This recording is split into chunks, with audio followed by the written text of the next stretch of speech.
My job is to somehow make them curious enough or persuade them by hook or crook to get more aware of themselves and where they came from and what they are into and what is already there, and just to bring it out.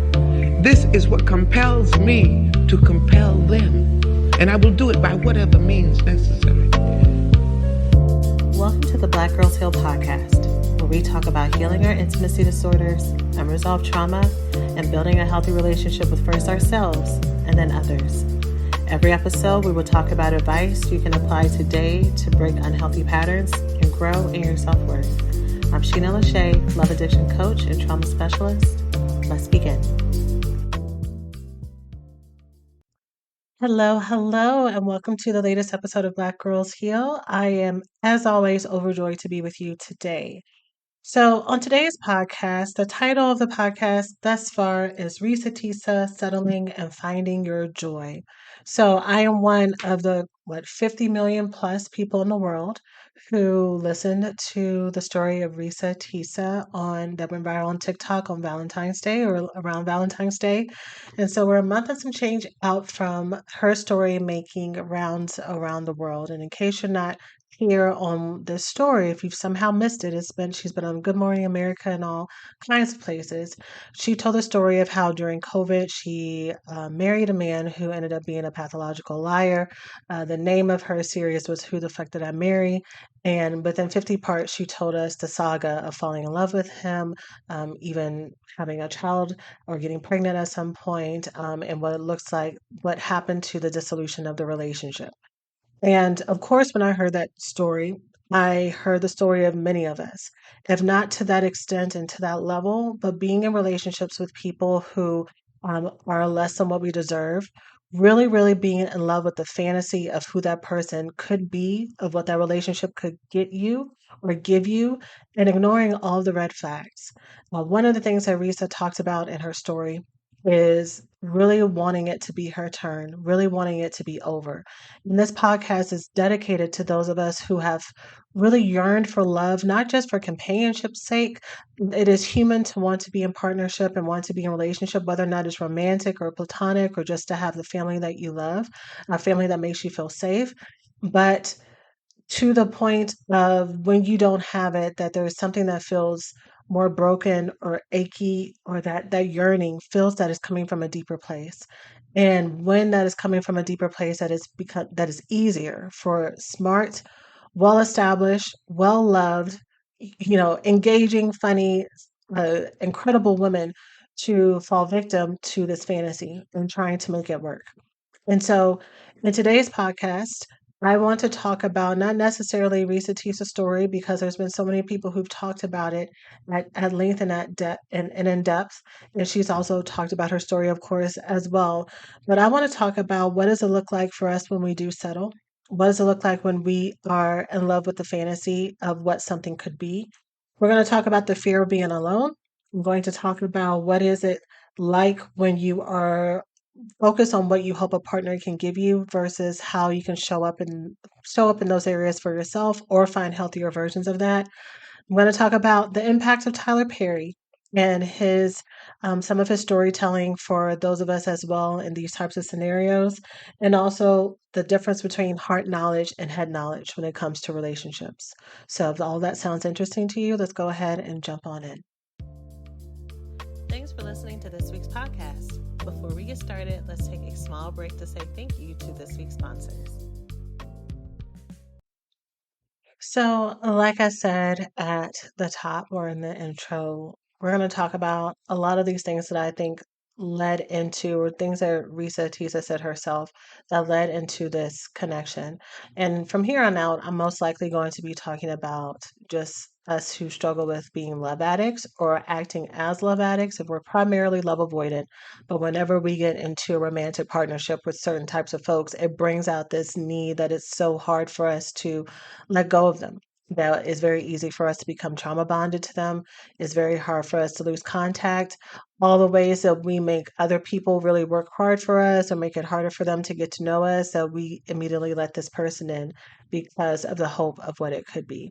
So I want to talk about some of the reasons why that happens, and to also offer some grace and um, some encouragement around this, because I think when you're in this situation, it is very, very embarrassing. It is very, very embarrassing because if you are the woman who has always had your stuff together, if you're the woman who's also been doing your own self work, even though you have been going to therapy, you've been reading the books, you've been journaling, you've been praying, you have been taking time off for yourself, you've been investing in your relationships and hobbies, and these are still the types of things that are happening to you, it can feel very, very disorienting. And all of those really those negative beliefs that you're doing all this work to try to heal, that fear that maybe there is something fatally flawed with you, that there is something wrong with you, that there's something that you're missing that's showing that you're not enough, which is why you're not getting the types of relationships or love that you want. And that is what is happening. When these types of things happen to you or happen around you, it just reinforces that that must be true. And that little nagging voice actually becomes louder and louder.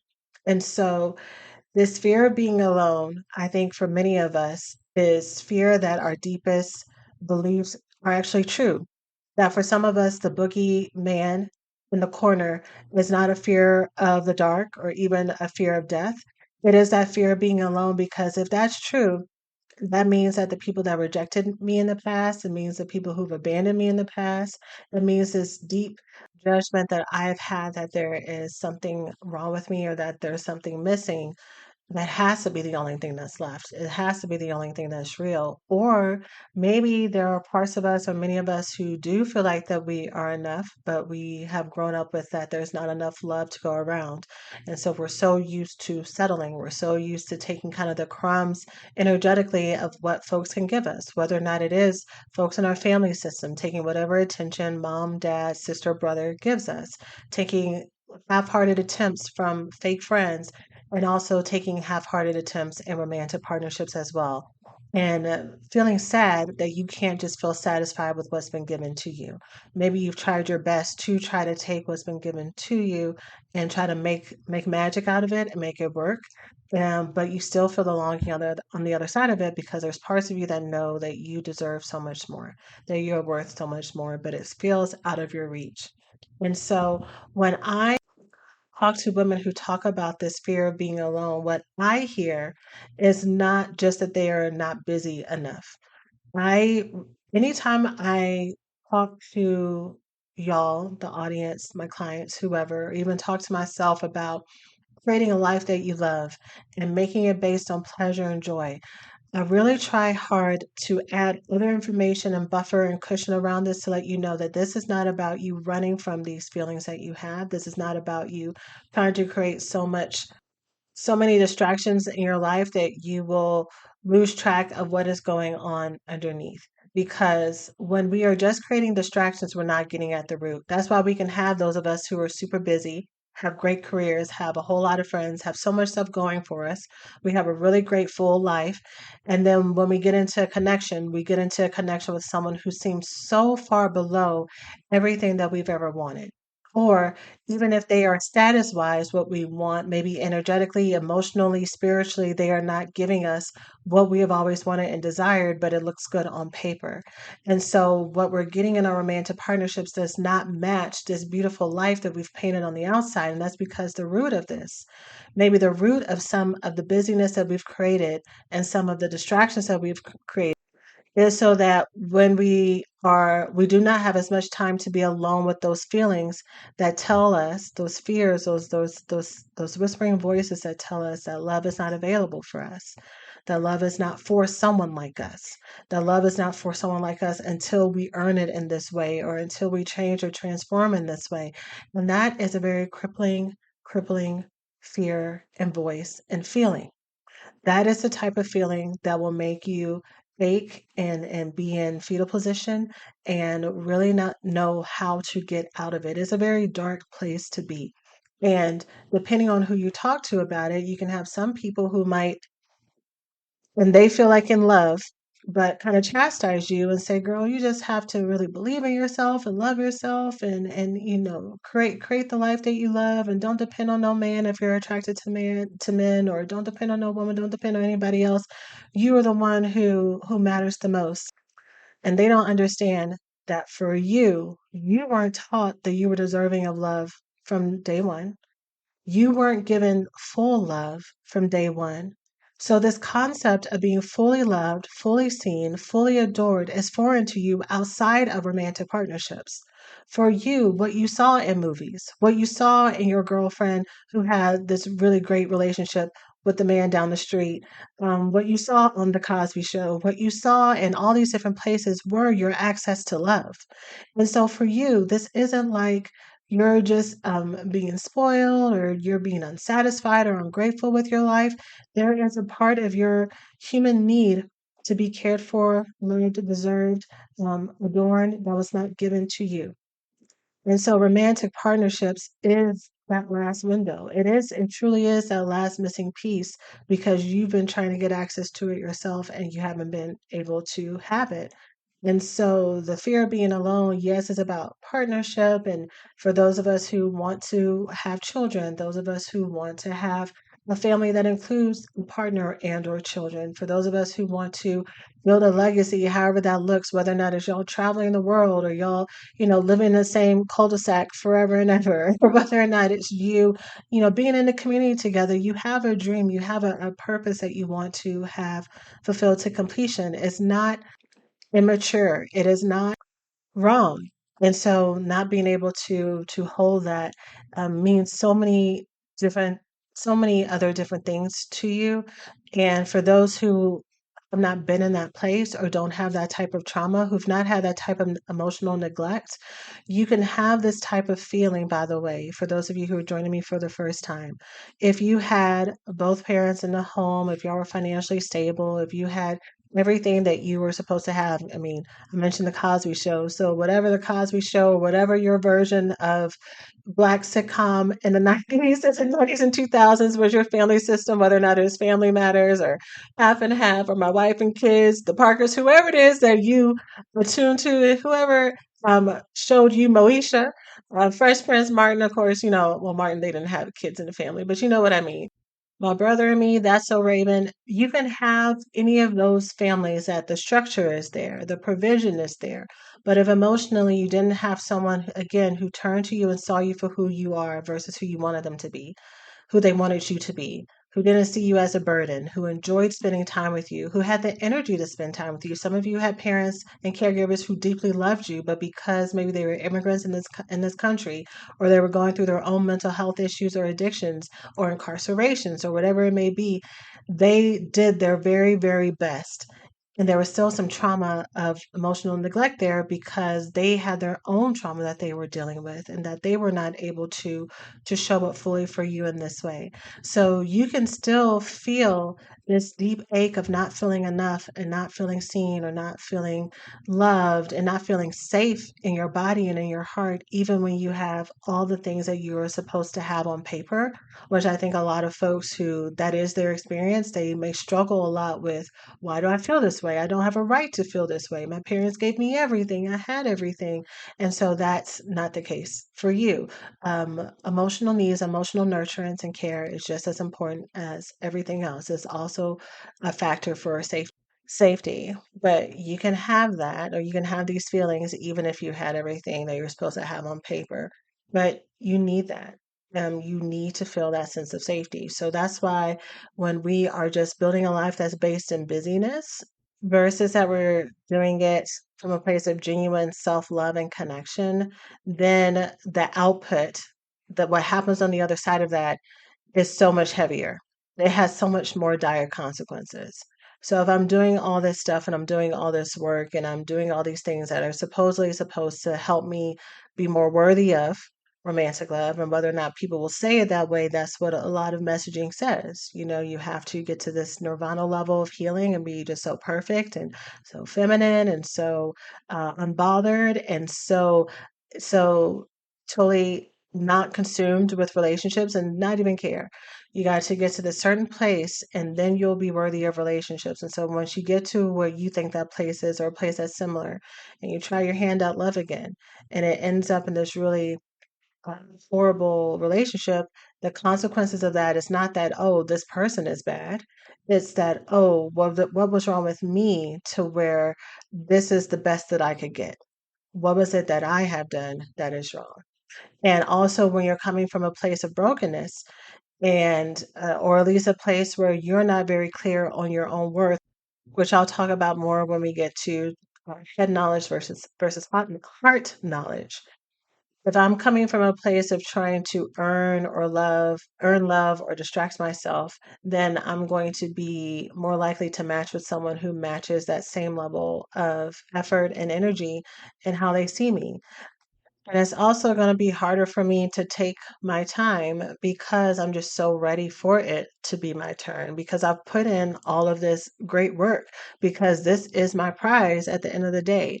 In fact, when women first start working with me, especially when they start to create all these changes and everything, this is usually one of the most, I don't want to say dangerous, but definitely one of the most tentative parts of the journey, because they see all this transformation, they're feeling better and they're feeling more confident, and they meet someone. They always meet someone.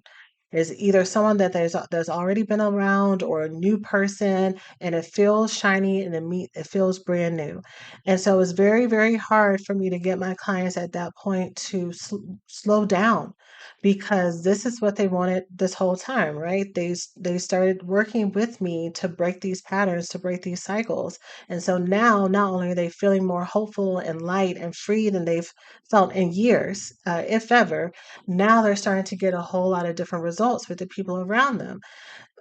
But there's still a skill set of you learning how to discern who's a wolf and who's not around you, that is still very brand new, if existing at all.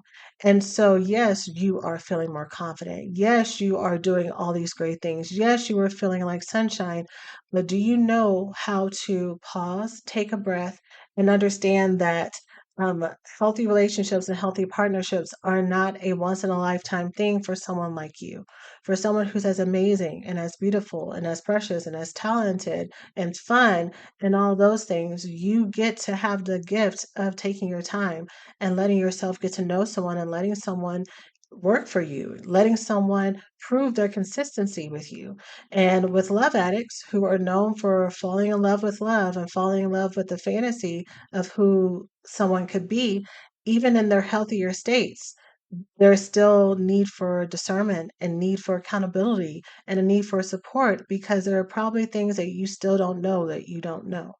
And so when you are operating from a place of, I have been in thirst for so long, I've been in thirst, and not in the way that people, talk about being thirsty in the derogatory way. That's not what I mean. I mean that deep, rich, soothing, caressing love that I talked about, that we have always all deserved. And you've gone your whole life just being very parched of it and giving other people that type of love and just wondering when it's your turn. When someone finally hands you a cup, and the cup looks all gold on the outside, you miss that it might be a little bit tarnished on the inside. You miss that the cup is kind of, it's not all the way full to the top, it's halfway, but hey, I'll take it. It's a gold glittering cup with some water in it. I'm going to take it. And I really, really, really want to help everyone who's ever been in this situation, or anyone who's reflecting back on it, like, yeah, that is what happened. I had someone who was almost there and I got very excited and I made some decisions. Just know that you're not alone, that this is very common, and this is just part of your learning process. uh, Unfortunately, what sometimes happens is also one of the things that Reesa Teesa said, is that it can really make you feel as if you don't want to trust anyone again, because here you are, you're doing all the right things, and you came out ready and willing, and you offered your heart on the platter, and you made yourself available, only to get burned, not just in the ways that you did before, but maybe even more so, because you laid more of yourself out on the line, because you made yourself more available. And so making you want to clam up, making you not want to trust folks ever again. And the problem is not people, it is your ability to pause, look at what's being provided to you, and more accurately assess what it is. And all the places that you are thirsty, all the places that you are yearning, all the places that you have that pain, we got to treat that in a different way and understand that romantic love, when it's done right, for those of you who have been or you are in deep, healthy relationships with people who are securely attached and who are fully available to you and love you, you know that that type of love heals you in a whole totally different way that you can't even anticipate. To be able to really rest in being seen and protected and provided for, and to know that that's consistent and that you don't have to do anything other than just be and exist, that is a gift. And that still comes with its own set of growth.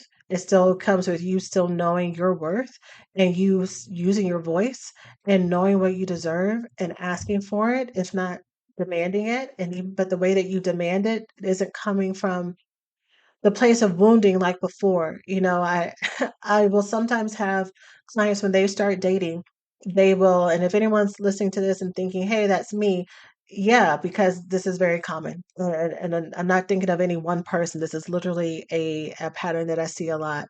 That either people will come out and when they're dating, they're super passive and they're like, I don't really know what to ask for and I don't really know what to say. And, I'm different now, but I'm afraid of being too much. So how do I show my confident self? Like that's one extreme, and then the other extreme is, look, here's my list of requirements on date one. Like you haven't even had the mozzarella sticks come to the table, and you are a drill sergeant at the table, and that might be a great approach for some, but I am into, if we're trying to learn how to slow down, and if we're trying to learn to pick people that you actually truly enjoy, people that you don't just enjoy what they can give you, you don't enjoy that they're pretty, you don't enjoy that they are charming, that you don't enjoy what their bank account says and what your status says, but can you actually rock with this person?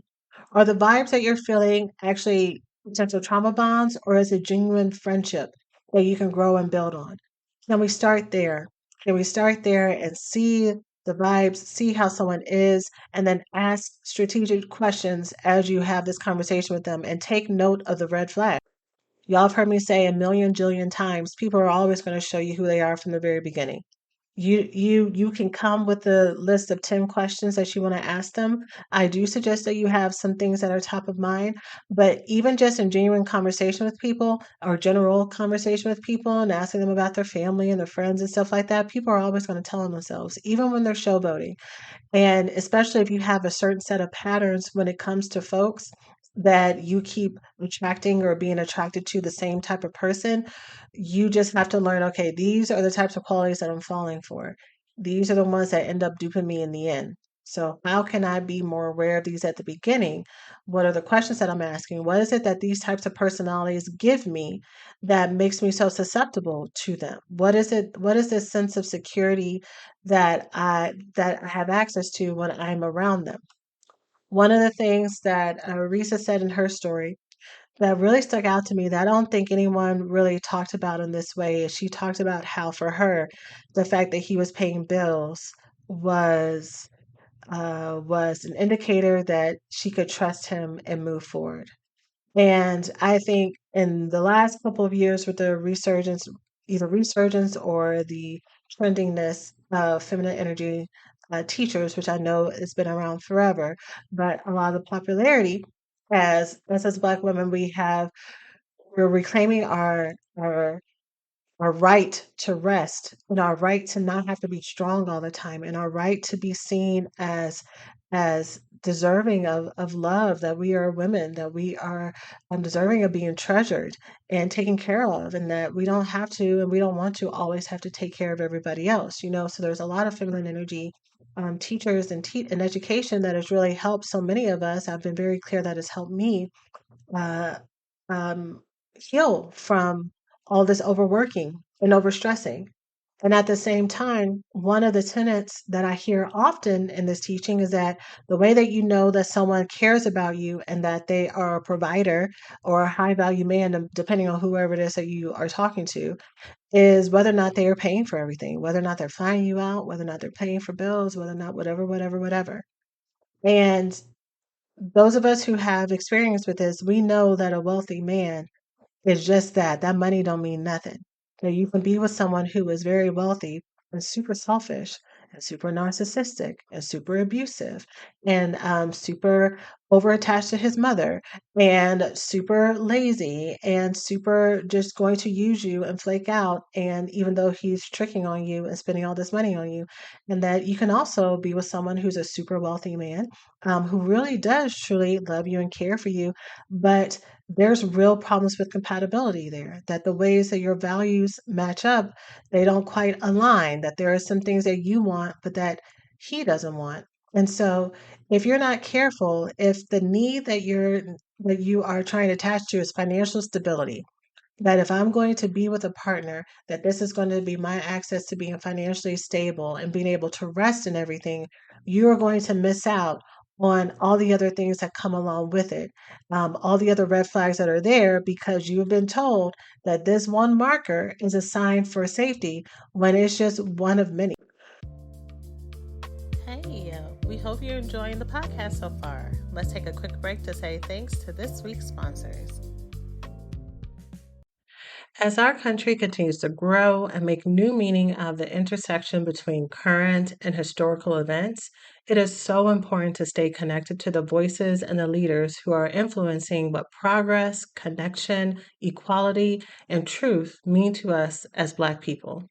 The next generation of influential Black voices can be found on NPR's new collection, Black Stories, Black Truths.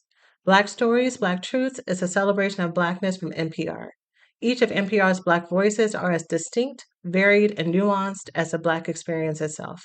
In the Black Stories, Black Truths collection, you'll hear stories of joy, resilience, empowerment, and creating world shifting things out of struggle. Every episode is a living account about what it means to be Black today, told from a unique Black perspective. From Bobby Shmurda to The Wire, Michelle Obama to reparations, there's no limit to the range of Black stories, Black truths. Black perspectives haven't always been centered in the telling of America's story. Now they are the story. In NPR's Black Stories, Black Truths, you'll find a collection from some of NPR's best podcast episodes celebrating the Black experience. Hear a feed of episodes from across NPR's podcasts that center Black voices. It's NPR Noir. Turn on NPR today and hear a range of voices as varied, nuanced, and Black as the country we reflect. Stories should never be about us, without us. Listen now to Black Stories, Black Truths on NPR, wherever you get your podcasts. This show is sponsored by BetterHelp. In this busy world of competing priorities, it can get really hard to find time for ourselves. Whether it's taking care of our physical body, our beauty regimens, or making sure we have connection and time with our friends, finding a balance is really hard. But no matter what your goals are, your mental health and ability to be connected to your healthy self within is what will make everything else run so much smoother. As both a therapist and someone who has her own regular sessions with her own healer, I know full well how vital a connection with a trusted professional is to help you on your way. If you're thinking of starting therapy, give BetterHelp a try. It's entirely online, designed to be convenient, flexible, and suited to your schedule. Learn to make time for what makes you happy with BetterHelp. Visit betterhelp.com/BGH today to get 10% off your first month. That's BetterHelp, HELP.com/BGH. So for Reesa, this is what I make up. She never said this. She talked about how she had her own townhouse, her own, she had her own job and everything else. But I did get the sense of having him pay for her bills, let her know that she could exhale. In fact, I do think that she said that in one of the parts, that she felt like, if not one of the parts, but in the um, live that she did afterwards, after the series went out, where she was answering questions, that she felt like she could finally just relax because she had someone there. She had a partner, right? And how many of us have either said or heard somebody else or watched other people talk about just wanting to have a partner, just being so tired of doing this all on our own, right? And all on our own can mean so many different things. It can mean financially, but it can also be emotionally, having to live this life on your own, having to live this life spiritually on your own, living this life physically on your own, socially on your own, sexually on your own, right? That should have been one of the first ones I said, depending on your connection to your body and sex and sexual pleasure, and if you feel like you are attuned to yourself and your body, or if the only time you get comfort and cuddles and affection and orgasms is with somebody else, right? Like there are so many different ways that this can present for us. So we have to be mindful of what we are asking from our partners. This is not, again, the two extremes that people try to go to is either they go all the way in or all the way out.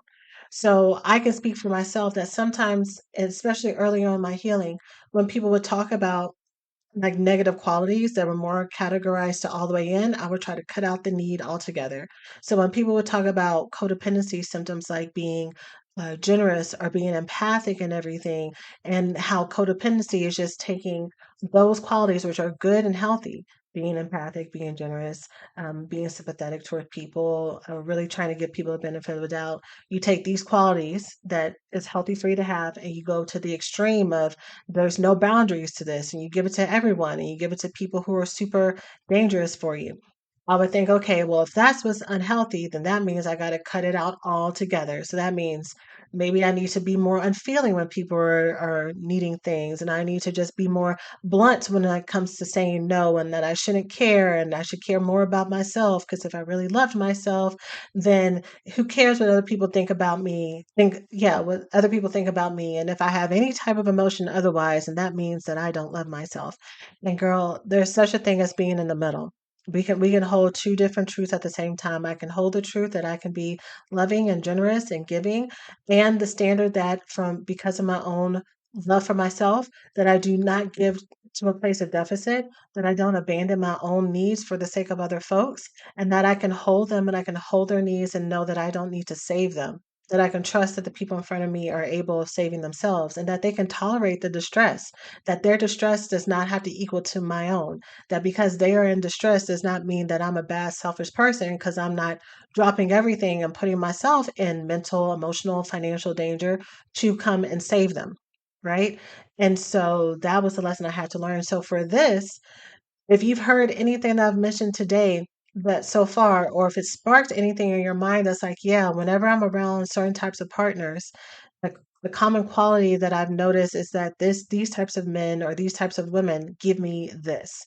They give me this sense of security. They give me this access to loving myself. They give me access to whatever it may be. The goal is not for you to say, okay, well, I'm going to not need that at all. No, because then you go into deprivation and those needs still resurface. The goal of your healing as a healed and loved woman is not to live in deprivation and avoidance, and it's not also to live in overindulgence and love addiction.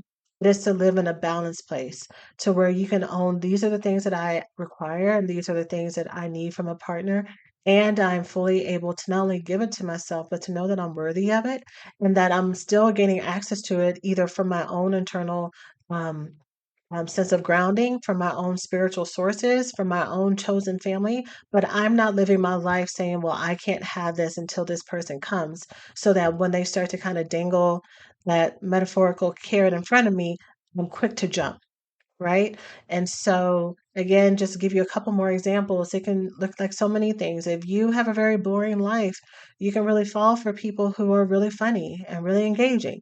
If you have a desire to do more and to explore and to you have these big dreams that you are having a hard time having access to, when you meet people who are ambitious, when you meet people who are building their own, when you meet people who are entrepreneurial, it may be a lot easier for you to attach to these people and ignore all the other red flags that come from it because you are getting access to something that you are not embracing for yourself. You see the parts of yourself that you're disowning, that you have counted yourself out of, that have felt out of reach, that you feel undeserving of.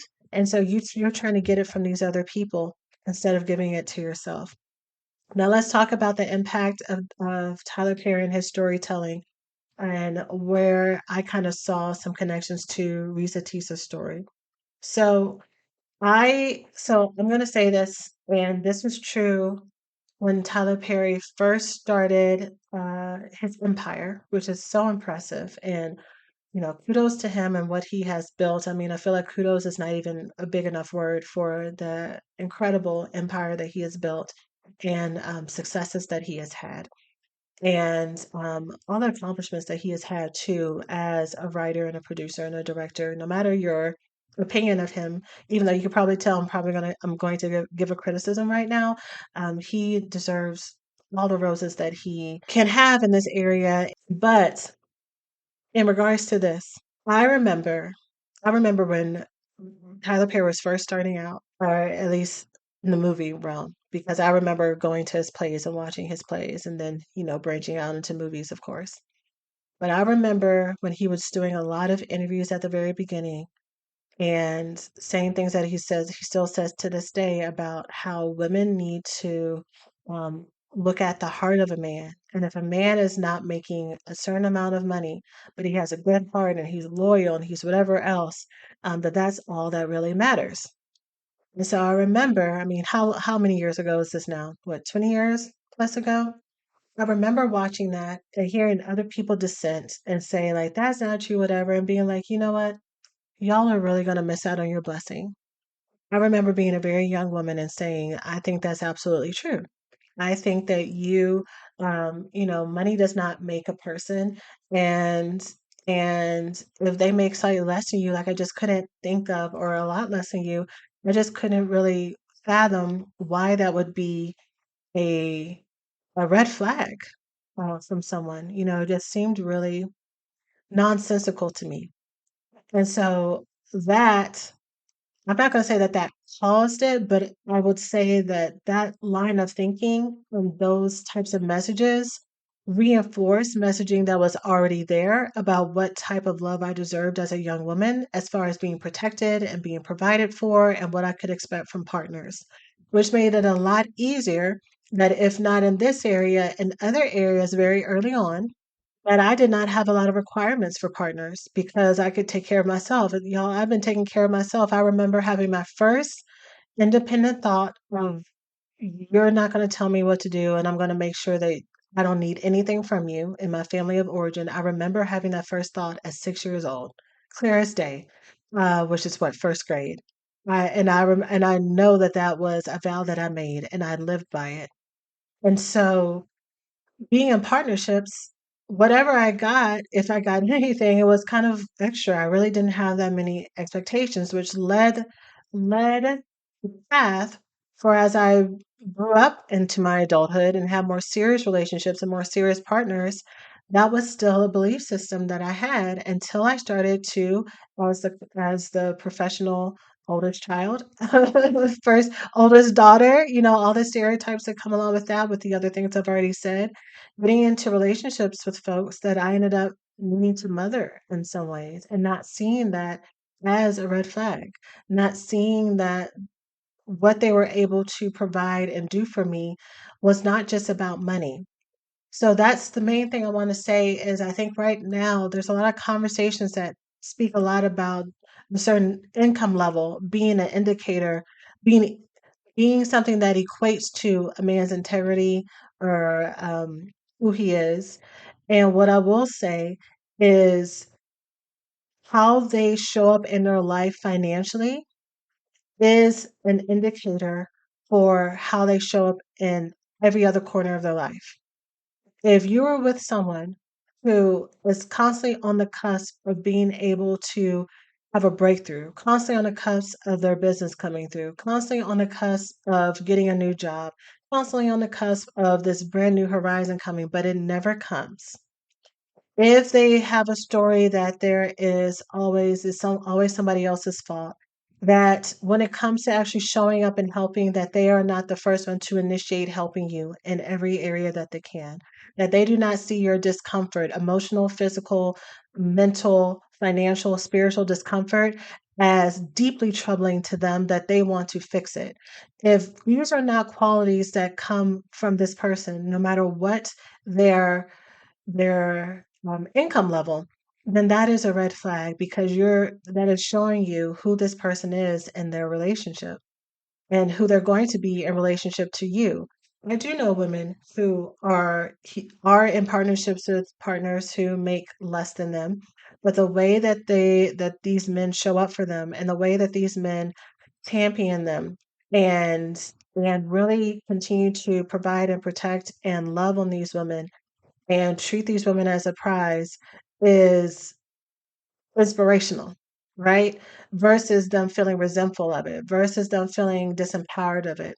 And I think what happens with a lot of going back to why I mentioned Tyler Perry specifically is a lot of the men in the storytelling that happens, and even the viral clip from what the end of last year or sometime last year, where he said in 2023 or 2024, if a man only has enough money for a light bill, then that is enough, really totally discounts the amount of emotional labor that comes into having a relationship.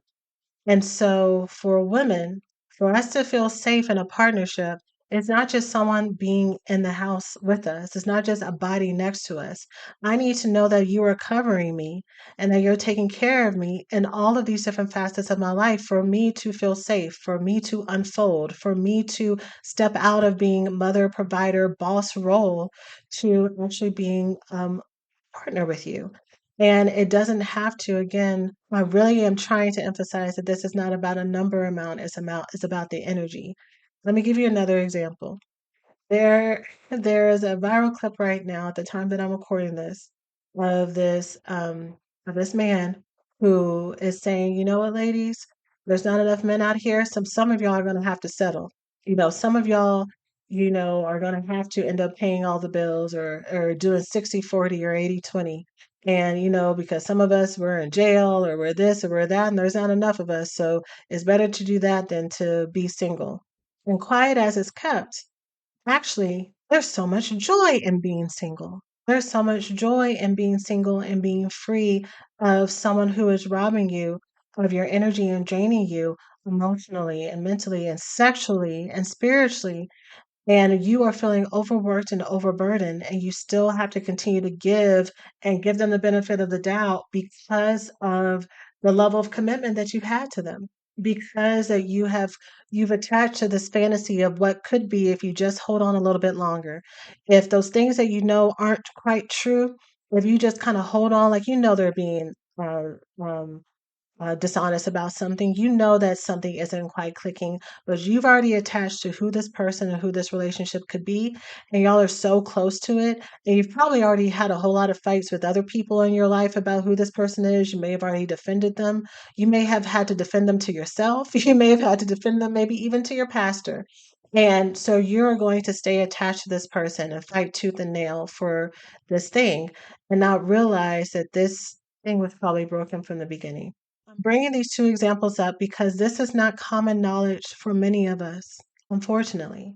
I said that for me, in my early adulthood, these are all lessons that I had to learn what I was worth. I had to learn what happens when you sacrifice and you abandon yourself for the fantasy of what something could be. I had to learn how crippling that was. I had to learn how demoralizing that was. I had to learn how embarrassing that was. And I had to learn that the consequences were not as simple as where you just break up and you start again, that you actually lose parts of yourself that you have to rebuild.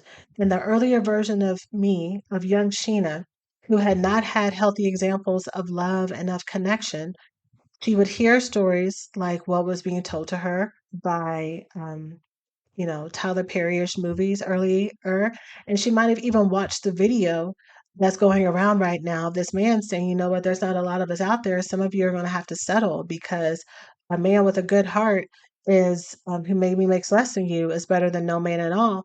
And because I needed to have that romantic partnership and connection because of what it gave me access to at that point in my life or what I thought it would give me access to, I was willing to do that. I totally believe that. And it was hard for me to have any concept otherwise. And so in episode 114, I talk about financial complacency and financial abandonment being a red flag. And I go more into how this isn't about numbers, that a lot of messaging is that people will say that a man has a good heart, but he doesn't make a lot of money. And what I really am trying to emphasize is that some people are calling a good heart just a man existing or just using the words that he's a good guy or that he has a good heart. But the way that he shows up towards you, the way he shows up towards other people in his life, the way he shows up towards his own emotional maturity and his own sense of self worth and way his own personal ambition and his own values is not very good, is not very noble. But again, if we have not been hip to what a man of good integrity, moral character, who's about his word and his business, who's faithful in more than one way, if we're not really attuned to that, if we don't have examples for that, we are more likely to take someone at their word that they're a good guy when they are not even a wolf in sheep's clothing, that they are very much clear on who they are. But we are attached to the promise that, wow, I can have this really great man and not really knowing what the qualifiers for that greatness should look like for our own personal life. I'm sharing this for those of you who this is new information for you. That whatever age you're at, 20, 30, 40, 50, because our good sis Reesa was in her 30s, right? Like there's no a professional woman in her 30s. There's no until we get someone to help us break these cycles and to help interrupt our thinking patterns and let us know that there is something more and something different and something bigger outside that is actually available for something like us, for something like us, for someone like us, then we're going to continue to either consciously or subconsciously live by these stories and take one of the first things that are available to us and try to make it work. Try to make bologna into steak. And maybe the truth is you don't have to eat bologna. Maybe you can go and either get some steak on your own or go and get some pork chops or just, live a life that's built with actually you feeling sustained and you feeling full and you feeling comfortable without dealing with the scraps that are out there. And so if there are any relationships that you are currently or have been in the past attached to, this is your time to break that cycle. There are so many women that I work with who have been doing this good work for a long time. And they will go through these seasons, like I said, of self development work, and they'll do all the right things and they'll binge this podcast and other ones. They may be going to therapy, they may be doing all these other things and just spending time on their own and a self love detox. And then when they start to date again, these same patterns re emerge. And it's because of the two things that I mention all the time and that I talked about in this episode. It is one, there are deep negative thoughts and beliefs that you have that are still controlling your operating system. Just think about, computers or coding and that kind of thing. There's language that's written into your wiring system that makes you, without you even being conscious of it, makes you either act or underreact in certain ways and take relationships that are less than you deserve. So we got to get at those root thoughts. Otherwise, those are going to continue to control you. And then the second thing is that there is a real skill set that you just knowing your trauma patterns and you just knowing what has happened before, what happened with your daddy made you feel, and you know what happened with your granny, how that made you feel, and you know that your mother wounds exist. That does not equate to you actually changing your patterns. You've been doing these certain things for 10, 20, 30 years, some of you. And so you actually have to learn a whole new way of operating in relationships, operating in yourself, and practice it. Practice it in the same ways that when you're learning how to ride a bike, you don't just jump straight into a bike, that a lot of times you have training wheels. And if you are learning as an adult how to ride a bike, you got somebody next to you, you got your hands on those brakes, you ready, right? Like you have some way for you to help stop yourself as you're riding, as you're turning, as you're learning how to rebalance.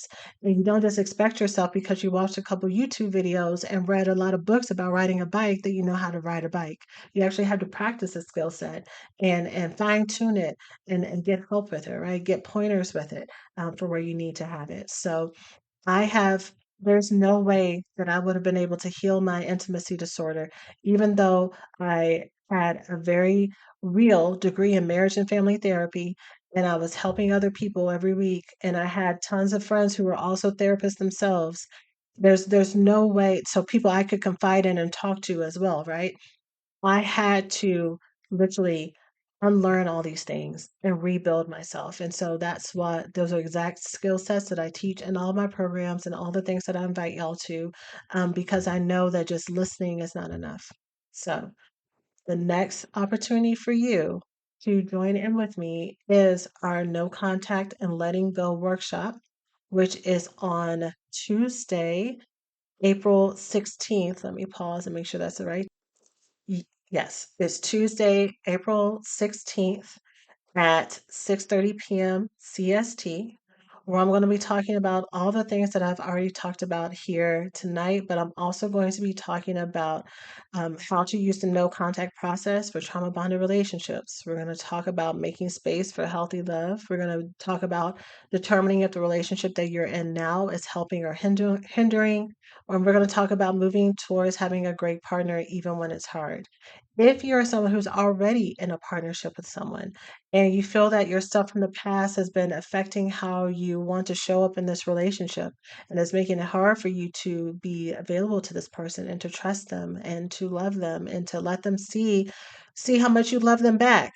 This is going to be the workshop for you as well, because we're going to be talking about letting go of multiple things, multiple roadblocks that are getting in the way. If you're not able to join live, as always, you will be able to submit your questions ahead of time for me to answer during our session, and you can watch the replay and you'll have access to the replay and everything for you to take a deep dive in. Okay. So you can join by going to blackgirlsheal.org/workshop, blackgirlsheal.org/workshop. And I am so looking forward to this time together. And this was actually going to be the last workshop in our winter workshop series, our bundle, but I decided um, to reschedule it. Sorry, what are words? I decided to reschedule it for April so that we can just have more time to meet and get together, and also to do it on a weeknight in hopes that that also helps those who weren't able to attend our Saturday workshops as well. So again, blackgirlsheal.org/workshop, and I look forward to seeing you there. For those of you who are super gung ho about joining, I'm going to give you a $50 coupon to for your registration for being an early bird. So you can put in the promo code early bird at checkout, and that will be available for that $50 off coupon from now through March 31st, which is on Sunday, March 31st. So again, blackgirlsheal.org/workshop, and I look forward to seeing you all there. So that's it for today's episode. I hope that you enjoyed it. I hope that you found it helpful.